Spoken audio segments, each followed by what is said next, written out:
6장은 커패시터, 인덕터, 적분기, 미분기 순서로 이루어져 있습니다. 커패시터와 인덕터라는 새로운 두 개의 소자에 대해서 배워볼 거고, 그 다음에 적분기와 미분기, 이 두 가지를 활용해서 적분기와 미분기를 한번 배워보겠습니다. 그 중에서 오늘 다뤄볼 건 커패시터입니다.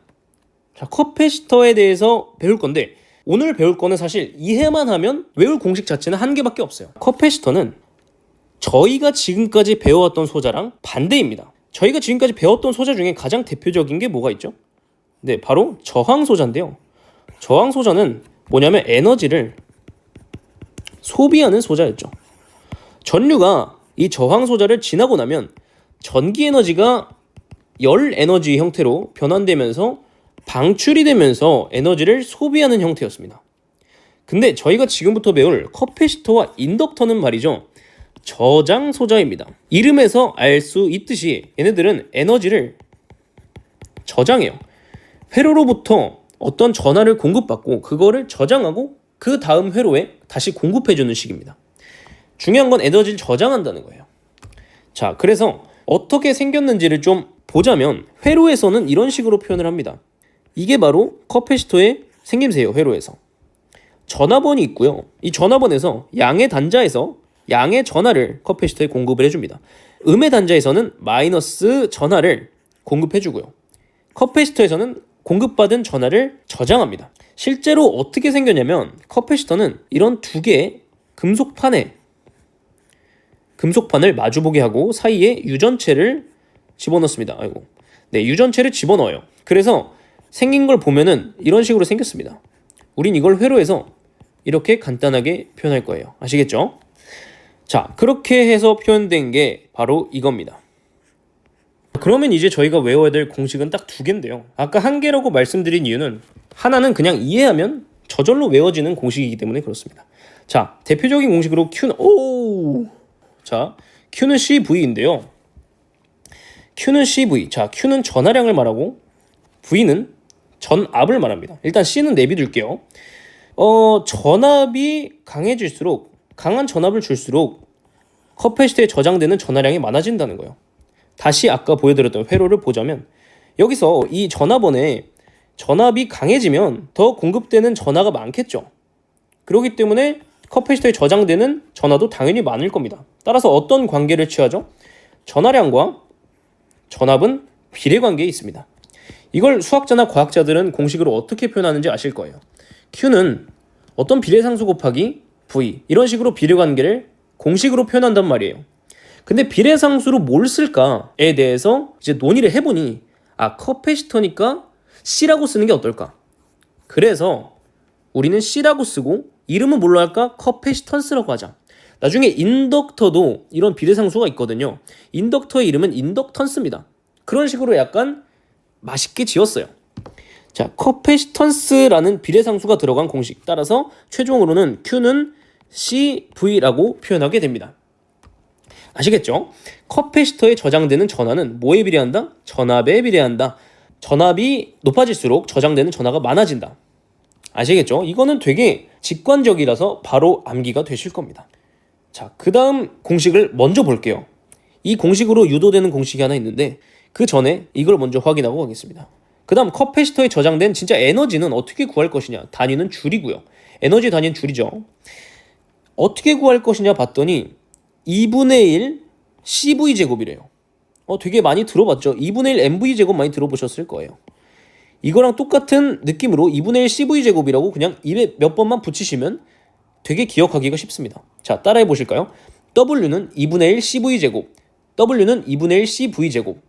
네, 세 번만 따라 하시면은 바로 암기가 되실 겁니다. 자, 그래서 에너지인 W는 2분의 1 곱하기 커패시턴스의 전압의 제곱을 하시면 에너지를 구할 수가 있습니다. 여기다가 아까 배웠던 Q는 CV라는 공식을 사용해서요, W를 2C분의 Q제곱이라고도 쓸 수도 있어요. 저희는 이제 Q는 CV라는 공식을 알고 있어요.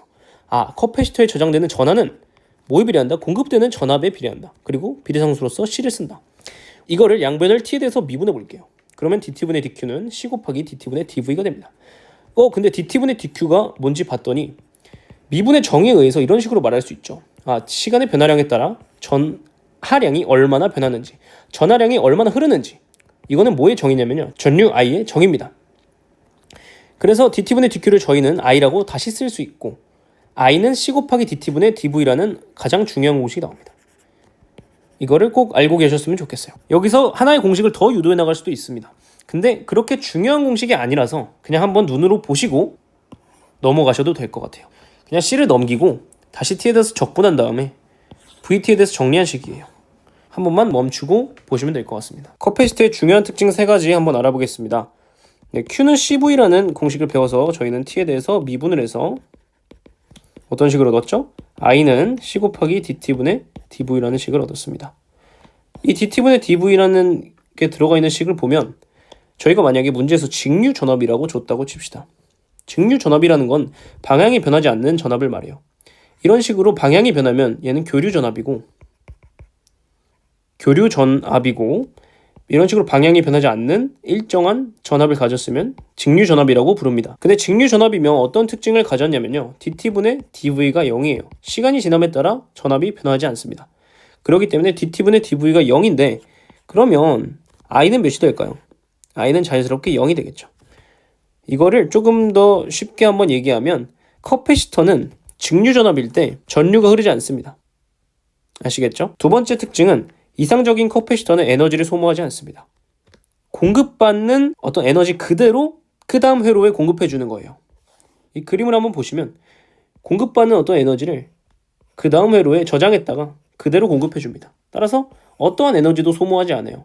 물론 실제 커패시터는 에너지를 소모합니다. 하지만 이상적인 커패시터는 기본적으로 저장 소자이기 때문에 저장한 에너지를 그대로 돌려주는 성질을 가지고 있습니다. 마지막으로 직병렬 등가 커패시턴스입니다. 이거는 등가 저항 구할 때랑 반대로 하시면 되는데요. 등가 저항은 저희가 직렬과 병렬일 때 구하는 방식이 달랐어요. 먼저 직렬일 때는 그냥 얼원 더하기 얼투 이런 식으로 했었죠. 병렬은 어떻게 했죠? 병렬은 얼원하고 얼투 이렇게 해서 어떻게 계산했냐면 합분의 곱 얼원 더하기 얼투분의 얼원 얼투 이런 식으로 계산했었습니다. 근데 이거에 정확히 반대로 하시면 등가 커패시턴스를 구할 수 있어요. 저 한번 해보면 CEQ는 직렬일 때 C1, C2 이런 식으로 써주시고 C 합분의 곱 하시면 되고요. 병렬의 커패시턴스는 그냥 더해주시면 됩니다. 문제를 한번 같이 풀어볼게요. 직류 전원일 때 커패시터에 저장된 에너지를 구해라. 커패시터에 저장된 에너지를 구하는 공식은 W는 2분의 1 MV제곱이 아닌 CV제곱이었죠. C는 커패시턴스고 V는 전압이었어요.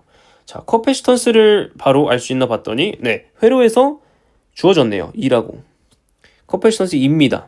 그리고 단위는 F, 페럿이라고 사용해요. 제가 아까 말씀을 안 드렸는데 커패시턴스의 단위는 F라고 쓰고요. 페럿이라고 읽습니다.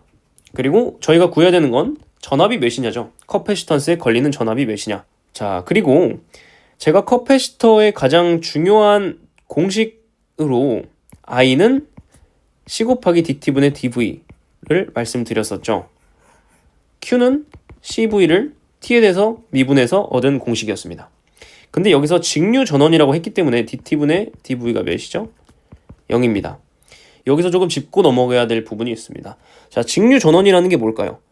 바로 어떤 전원인데 직류의 전류와 직류의 전압을 공급하는 어떤 전원이라는 겁니다. 따라서 직류 전원이라고 하면 직류 전류, 직류 전압 모두 해당합니다.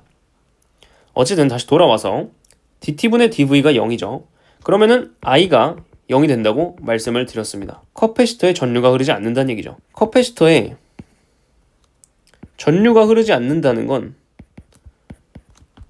개방회로라는 뜻입니다. 따라서 직류 전원을 공급받을 때부터 이 커패시터는 개방회로였다는 거예요. 전류가 흐르지 않는다. 그러면은 전류는 여기서 나와서 10A 전류는 여기서 찢어지고 얘는 여기로 가지 않고 모두 여기로 흐르는 이런 형태였을 겁니다. 자, 이걸 고려해서 한번 전류의 분배를 구해볼게요. 자, 10A가 4옴과 직렬로 연결된 4옴과 2옴 따라서 4옴 더하기 6옴 분의 4를 하면 이쪽으로 흐르는 전류를 알 수 있겠죠. 그렇게 하면은 4A가 나옵니다. 이쪽 위로 흐르는 전류가 다시 쓸게요. 이쪽으로 흐르는 전류가 4A 라는 거구나. 그러면 우리가 구하려고 하던 건 전압이었어요. 곧 커패시터 양단의 전압을 구해야 하는데 한쪽은 그라운드 전압이기 때문에 0V로 저희가 잡을 수 있겠죠. 그러면은 VA를 구해야 합니다. 근데 여기로 전류가 흐르지 않는다 그랬잖아요. 저항 소자는 전류가 흐르지 않으면 전압 강화가 일어나지 않아요. 따라서 여기도 VA라고 볼 수 있습니다. 그러면 여기도 VA이기 때문에 이쪽에서 V는 I어를 사용해 보면 I는 얼분의 V 사용할게요. I는 얼분의 V는 이온분의 VA가 4A죠. 그러면은 VA는 8V가 되겠네요.